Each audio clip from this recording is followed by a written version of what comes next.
नमस्कार। आज बात करते हैं दिल्ली की उस हवा की जो हर साल सुर्खियों में तो आती है, लेकिन उसका कोई हल निकलता नहीं दिखता। तो चलिए इस धुंध के पीछे की असलियत को थोड़ा कुरेदते हैं। कहते हैं दिल्ली की हवा फ्री है, पर इसकी असली कीमत तो हमारे फेफड़े चुका रहे हैं। यहाँ की हवा में ना अब ऑक्सीजन से ज्यादा जहर घुल चुका है। तो आइए समझते हैं कि आखिर दिल्ली में एक सांस लेना इतना महंगा सौदा बन कैसे गया। आज हम देखेंगे कि कैसे ये जहरीली हवा दिल्ली का नया नॉर्मल बन गई है। हम महसूस करेंगे कि धुंध में एक आम दिन गुजारना कैसा होता है। प्रदूषण के असली गुनाहगार कौन हैं, उन्हें बेनकाब करेंगे। और ये भी देखेंगे कि सरकारी कोशिशें क्यों फेल हो रही हैं। और आखिर में बात करेंगे उस भारी कीमत की जो हम सब अपनी सेहत से चुका रहे हैं। देखिए, दिल्ली में प्रदूषण अब कोई सीजनल प्रॉब्लम नहीं रही। ये एक तरह का जहरीला त्योहार बन गया है।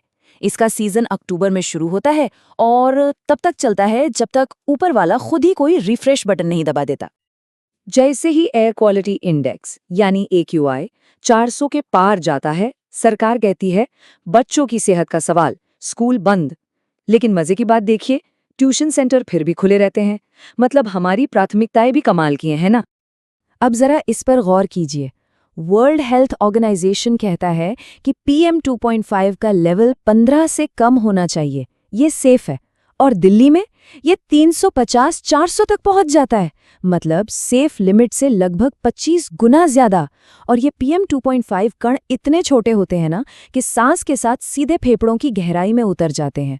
ऐसा लगता है WHO की गाइडलाइंस हमारे लिए सिर्फ एक सुझाव है, कोई नियम नहीं। तो ये नंबर तो ठीक है, पर असल जिंदगी में इनका क्या मतलब है।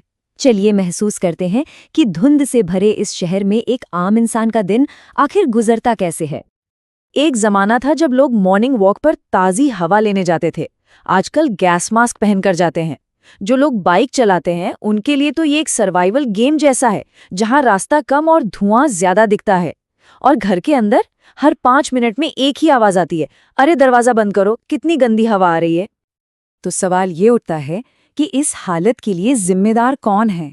चलिए प्रदूषण के इन विलन्स से एक एक करके मिलते हैं। हमारा पहला और सबसे बड़ा विलन, पराली जलाना। सीधी सी बात है, जब पंजाब और हरियाणा के खेतों में पराली जलती है तो उसका धुआं सीधा दिल्ली के फेफड़ों में भर जाता है। अब देखिए, एक तरफ किसान की अपनी मजबूरी है, उसे अगली फसल के लिए खेत जल्दी तैयार करना है, संसाधन भी कम है। और दूसरी तरफ दिल्ली वाले हैं जिनके लिए ये धुआं जानलेवा है। दूसरा विलेन है कंस्ट्रक्शन से उड़ने वाली धूल। दिल्ली में जितने फ्लाईओवर और बिल्डिंग्स बनती हैं ना, उतनी ही धूल हवा में मुफ्त मिलती है। ऐसा लगता है जैसे धूल के कण आपको बुला रहे हो, भैया राइड लेंगे, सीधा आपके फेफड़ों तक छोड़ देंगे फ्री में। और विलेन नंबर 3, हमारी अपनी गाड़ियों से निकलने वाला धुआं। सड़कों पर इतनी गाड़ियां हैं कि कभी कभी ट्रैफिक में खड़े होकर लगता है कि ये कोई शहर नहीं, ये एक बहुत बड़ा पेट्रोल की महक वाला बुफे है, जहां खाना नहीं धुआं परोसा जा रहा है। अब जब समस्या इतनी बड़ी है तो जाहिर है इसके लिए कुछ समाधान भी सोचे गए होंगे, है ना। चलिए जरा इन सरकारी समाधानों पर एक नजर डालते हैं कि इन्होंने कितना काम किया। ऑड इवन स्कीम आई, लेकिन उससे सिर्फ गाड़ियों का धुआं थोड़ा कम हुआ। प्रदूषण के जो बाकी बड़े विलन हैं वो तो वैसे के वैसे ही रहे। फिर स्मॉग टावर लगाए गए, पर ये तो ऐसा है जैसे रेगिस्तान को एक कूलर से ठंडा करने की कोशिश कर रहे हों। और वो पानी छिड़कने वाले ट्रक, उनसे धूल बस 10 मिनट के लिए बैठ जाती है, पर जो सबसे खतरनाक PM 2.5 है वो हवा में वैसे ही घूमता रहता है। चलिए अब मजाक और तंज से हटकर बात करते हैं उस असली कीमत की जो दिल्ली के लोग हर रोज हर पल चुका रहे हैं, अपनी सेहत की कीमत। इस हवा में सांस लेने का सीधा मतलब है फेफड़ों को डैमेज करना, आंखों में जलन और अस्थमा के केस में भयानक बढ़ोतरी। सबसे ज्यादा असर बच्चों पर पड़ रहा है। कुछ स्टडीज तो ये भी कहती हैं कि दिल्ली की हवा में रहने से आपकी उम्र कई साल कम हो सकती है। मतलब ये हवा आपको जल्दी बूढ़ा बना रही है। लोगों की बेबसी का आलम कुछ ऐसा है, डॉक्टर सलाह देते हैं कि साफ हवा में रहिए, पर सवाल तो वही है, ये साफ हवा मिलेगी कहाँ? क्या ऑनलाइन ऑर्डर कर सकते हैं? मुझे तो कभी कभी ये सोचकर डर लगता है कि कहीं ऐसा ना हो कि भविष्य में हम अपने बच्चों को कहानी सुना रहे हों, बेटा पता है हमारे जमाने में ना ऑक्सीजन फ्री मिलती थी।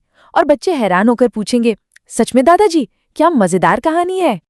ये समझना बहुत जरूरी है कि दिल्ली का प्रदूषण किसी एक की गलती नहीं है, ये हम सबकी बनाई हुई एक सामूहिक आपदा है।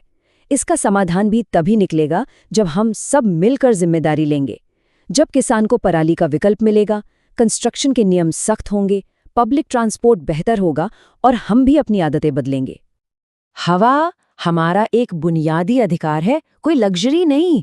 लेकिन जिस तरह के हालात हैं, क्या वो दिन दूर है जब दिल्ली में साफ सांस लेना भी एक प्रीमियम सब्सक्रिप्शन बन जाएगा? ये सवाल हम सबके सोचने के लिए है।